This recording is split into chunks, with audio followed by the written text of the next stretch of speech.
Hi Aquarius! Welcome to Amihan Tarot. Ito ay general reading. Pwede ka makarelate, pwede hindi. So, kunin mo lang ang mga message na para sa'yo. Paalala, ito ay gabay lang. May free will ka, Aquarius. So, depende to sa sitwasyon kung paano mo i-apply. Kung napadaan ka sa akin channel, please subscribe, pakihit ang notification bell, share, like, and comment na rin. So, Aquarius, ito ang iyong reading for this week.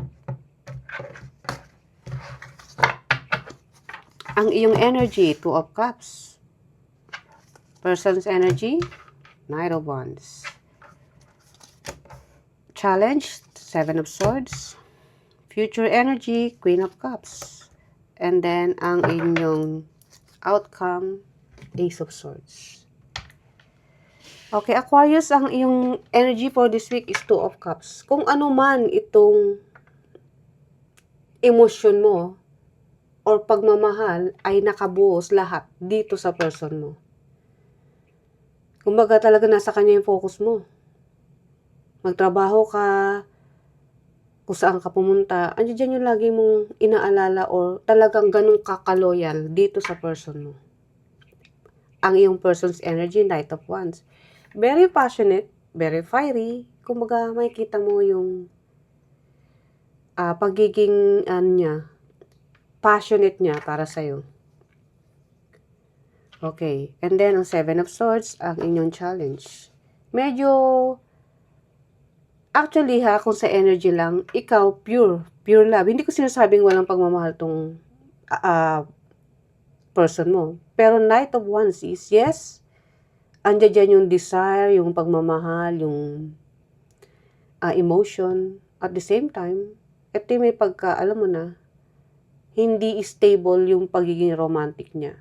Andiyan minsan, yes, agresibo, malambing, pero may time na parang walang pakialam sa'yo. Kumbaga, paiba-iba yung mood niya. Hindi ganun ka-stable or ka-deep kung ano yung emotion na meron ka. Kaya nyo nga nagiging challenge si Seven of Swords kasi minsan nararamdaman mo na let's say may mga ginagawa tong person mo na may pagka-sneaky or may alam mo yun, meron ba itong sikreto, parang iniisip mo ganun. Parang may something, maraming tanong sa isip mo na nagpapalungkot sa'yo. Hindi mo lang sinasabi pero nakikita ko rito sa baraha. And then, ang future energy, Queen of Cups. Offer of love. Hindi ko alam kung patuloy mong i-offer ang iyong love dito sa iyong person or sa iba. Pwede rin sa sarili mo, magpo-focus ka na lang sa sarili mo. Kung talagang hindi stable yung nararamdaman ni person sa'yo. And then, ang outcome, Ace of Swords. Clear communication to or gusto mo ng clarity. Kung ano ba talaga ang purpose ng relasyong ito sa buhay mo. Okay, let's clarify. Ano ang mga paparating na message kay Aquarius this week? Two of Cups. Kasi ikaw, nakikita ko, talagang parang ito na yung buhay mo eh. Ang iyong love na pang forever. Ang iyong person. May dikit na dikit. So, ang iyong Seven of Swords, Five of Swords, which is here, Seven of Swords, di ba? And then, the World card. Aquarius, nakikita na sa baraha na itong person mo na nagkakos ng iyong sadness, lungkot, na tingin mo may tinatago is talagang may tinatago nga. Na feeling mo, kung ikaw, ando dun yung pagmamahal mo, deep talaga, napakalalim ng pagmamahal mo dito. Minsan nararamdaman mo yan na siya hindi eh. Na feeling mo nga minsan kahit na hanapin mo to, hindi mo mahagilap. Na parang bigla ka na lang inaabandon na let's say, nag-i-expect ka na darating pero wala. Alam mo yun? So yun ang nagpapalungkot sa'yo. Na alam mo may something na hindi mo sinasabi sa kanya. But nakikita ko in the future, or ang outcome, hindi mo na kaya, kaya the world card, may babaguhin ka na dyan. Tatapusin mo na kung ano man tong nagpapalungkot sa'yo. Kaya, pwedeng ibigay mo sa sarili mo yan. Yung pagmamahal na akala mo is same kayo ng energy. Na ganun din ka pure yung binibigay mo. Pero, nakikita mo na yung person mo is, hindi may iba. Alam mo yun? Minsan sweet, minsan hindi. Pag hinahagilap mo, parang wala. Mayroon pa ngayon, nakikita ko magte-text. Magte-text ka, magre-reply siguro kinabukasan na. Okay, Knight of Wands, 8 of Swords, 10 of Cups, and the 6 of Cups. Uy, kaya pala. Kasi itong si person mo, in the past, meron siyang true love talaga. Hindi ko sinasabing hindi true love yung nakararamdaman niya sa'yo, pero hindi kayo parehas ng energy. Pero hindi niya makalimutan kung sino man yung the past na naging ka-relationship niya. Na sa tingin niya, hanggang ngayon is, nandiyan pa rin. Kahit anong bigay niya ng effort, sa'yo yung love, suklian niya, magbigayan kayo. May mga times na hindi Nararamdaman niya na may kulang. At yung kulang na yun is yung person niya from the past. So, once na, yes, nag-i-enjoy siya sa inyong relationship, pero, suddenly, may mga memories na, let's say, meron siya narinig na tugtog, na nagre-remind sa alaala niya, sa person niya before, yung ex niya, or past person, nandoon yung, parang, nawawala na yung gana niya sa'yo. Kasi para sa kanya, yun yung talagang masayang memories na nagkaroon siya. O kaya trap pa rin tong taon to sa past person niya. Kaya ikaw, mararamdaman mo yan. Nakikita ko parang mag-move forward ka pero hindi, ewan ko let's clarify yung 7 of Swords. So, hindi pa pala tumakataka sa mga yung mga memories na sa kanyang ex or sa kanyang past person na nagbigay ng saya sa kanya before. Pero wala na end na yun. Andirito na siya sa'yo. Kaya pala hindi ganun ka-stable or hindi siya consistent. Kung ano man yung mga binibigay mong effort sa kanya, Aquarius. So, ang 7 of Swords is kinlarify ng Ace of Cups, 3 of Cups, and the 2 of Cups. Ace of Cups, 2 of Cups, and then 3 of Cups. 1, 2, 3. Yeah.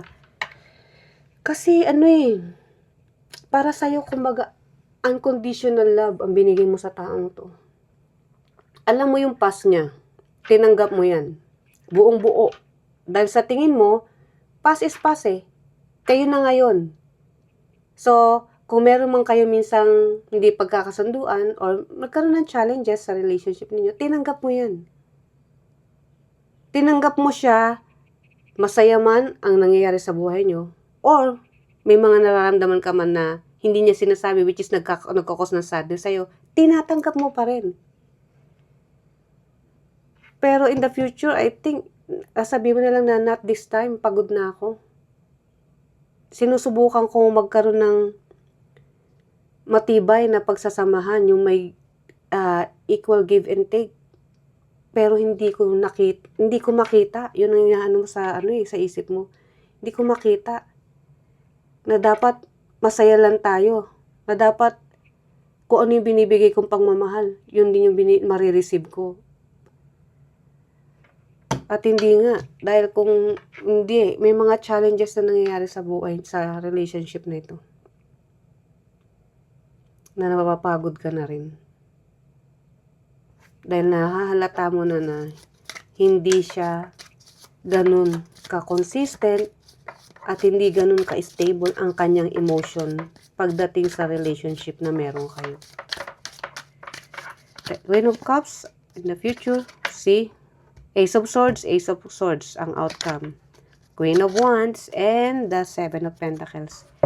Kasi umaasa ka na balang araw, since naging bukas ang mo rito, puso mo sa taong to binigay mo lahat.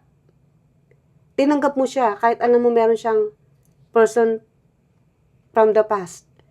na sa tingin mo malilimutan niya dahil meron kayong pagmamahalan. Nagtiyaga ka, nag-effort ka. Pero hindi eh. Na-realize mo, nagkaroon ka ng clarity sa isip mo na hindi ko sasayangin yung panahon ko. Nasayang ko na pero not this time. Iniisip mo na ngayon yung sarili mo. Natuto ka na. Na ang pagmamahal, ibinibigay yan sa mga taong marunong din magmahal. Kumbaga in return. Parehas in return kung ano yung binibigay mo. At yun ang gagawin mo.